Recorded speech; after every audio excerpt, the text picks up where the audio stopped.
السلام علیکم ورحمۃ اللہ وبرکاتہ۔ آج کی میری گفتگو کا عنوان ہے اللہ تعالیٰ کی نشانی کیا ہے۔ اللہ تعالیٰ کی نشانی یہ ہے کہ اللہ تعالیٰ ہر چیز کا خالق ہے، ہر چیز کا مالک ہے، ہر چیز کا رازق ہے۔ ہر چیز میں اللہ تعالیٰ کے نشانات پائے جاتے ہیں اور ملتے ہیں۔ انسان ذرا غور کرے تو اللہ تعالیٰ کی ذات، اللہ تعالیٰ کی صفات، اللہ تعالیٰ کا وجود نظر آئے گا۔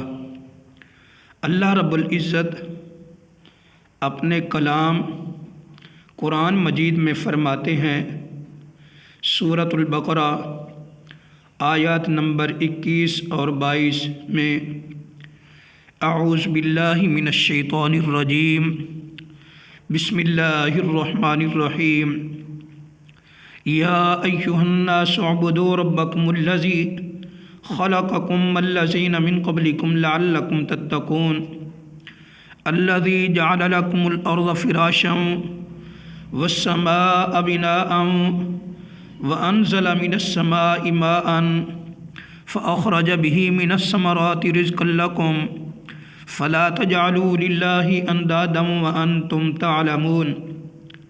ترجمہ: اے لوگو، اپنے اس رب کی عبادت کرو جس نے تمہیں اور تم سے پہلے کے سب لوگوں کو پیدا کیا، یہی تمہارا بچاؤ ہے۔ جس ذات نے تمہارے لیے زمین کو بچھونا بنایا، آسمان کو چھت اور آسمان سے پانی اتار کر اس سے پھل پیدا کر کے تمہیں روزی دی، خبردار باوجود جاننے کے اللہ تعالیٰ کے شریک مقرر نہ کرو۔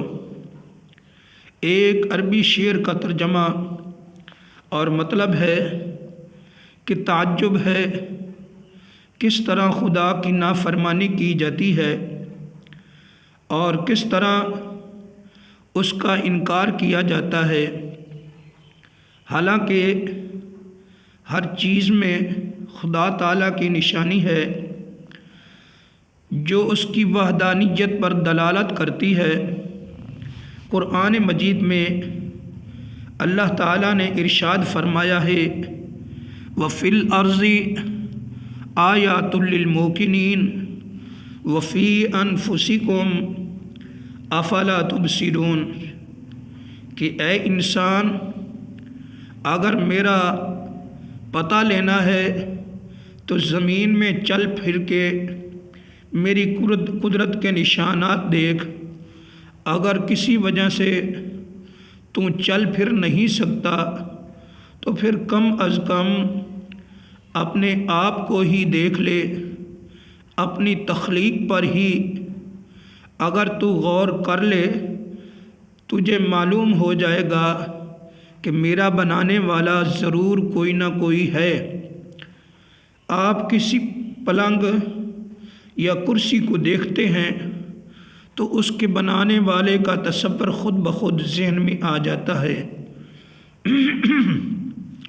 زیور کو دیکھتے ہیں تو سونار کا تصور آ جاتا ہے، جوتے کو دیکھ کر موچی کا تصور آ جاتا ہے، قمیض کو دیکھ کر درزی کا تصور آ جاتا ہے، مکان کو دیکھ کر معمار کا تصور آ جاتا ہے۔ حالانکہ ہم نے ان چیزوں کے بنانے والے کو دیکھا نہیں ہوتا، مگر مانتے ضرور ہیں کہ ان کا بنانے والا ہے کوئی۔ جب یہ چیزیں بغیر بنانے والے کے نہیں بن سکتی تو زمین، آسمان اور ان کے درمیان نظر آنے والی چیزیں بغیر بنانے والے کہ کیسے وجود میں آ گئی ہیں۔ ایک بڑھیا چرخہ کاٹ رہی تھی۔ کسی ملحد نے اس سے پوچھا کہ کیا خدا تعالیٰ ہے؟ اس نے کہا ہاں ہے۔ ملحد نے کہا دلیل کیا ہے؟ کہنے لگی دلیل میرا چرخہ ہے۔ ملحد کہنے لگا وہ کیسے؟ بڑھیا نے چرخہ چلانا چھوڑ دیا اور کہنے لگی کہ اب یہ چلتا کیوں نہیں؟ ملحد کہنے لگا کہ تم نے اسے چلانا چھوڑ دیا ہے۔ بڑھیا کہنے لگی جب ایک چرخہ بغیر کسی کے چلانے کے نہیں چل سکتا تو اس قدر عظیم نظام قدرت زمین آسمان چاند سورج ستارے بغیر کسی کے چلانے کے کس طرح چل سکتے ہیں؟ یہ ہے اللہ رب العالمین کے نشانات جو کسی نہ کسی طرح ہر چیز کے اندر پائے جاتے ہیں۔ یہ جو آیات میں نے آپ کے سامنے تلاوت کی ہے اس میں بھی اللہ تعالیٰ کے وجود پر زبردست دلیل موجود ہے۔ امام رازی نے بھی اس آیات سے وجود باری تعالیٰ پر استدلال پیش کیا ہے کہ زمین کو فرش اور آسمان کو چھت بنانا، آسمان سے پانی نازل کر کے مختلف قسم کے پھل اگانا، یہ اللہ تعالیٰ کا ہی کام ہے۔ کسی اعرابی سے پوچھا گیا اللہ تعالیٰ کے وجود پر کیا دلیل ہے؟ تو وہ کہنے لگا ایک مینگنی سے اونٹ کا پتہ چل سکتا ہے، پاؤں کے نشانات کو دیکھ کر انسان کا پتہ چل سکتا ہے، تو کیا برجوں والا آسمان اور یہ راستوں والی زمین اور یہ موجیں مارنے والے سمندر اللہ تعالیٰ باریک بین اور خبردار کے وجود پر دلیل نہیں بن سکتے؟ ضرور بن سکتے ہیں۔ حضرت علی رضی اللہ تعالیٰ عنہ سے پوچھا گیا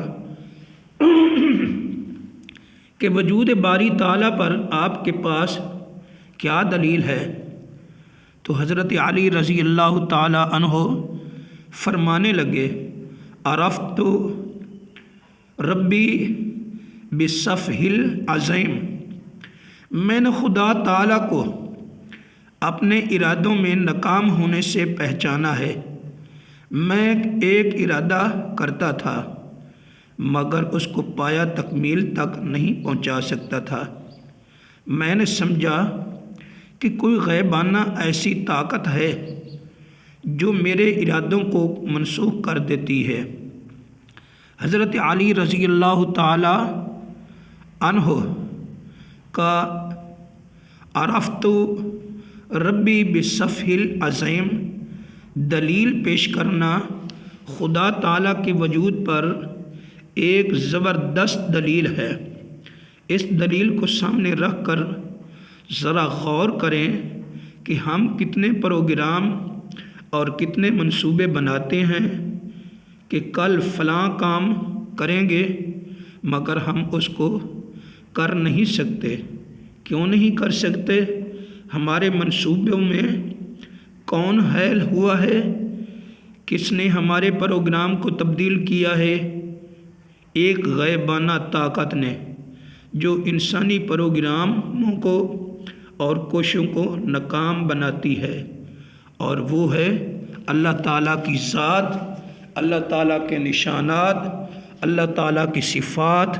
اللہ سے دعا ہے کہ اللہ رب العزت ہمیں بھی اللہ تعالیٰ کی نشانیاں پر غور کرنے کی اور ان پر یقین رکھنے کی توفیق عطا فرمائے۔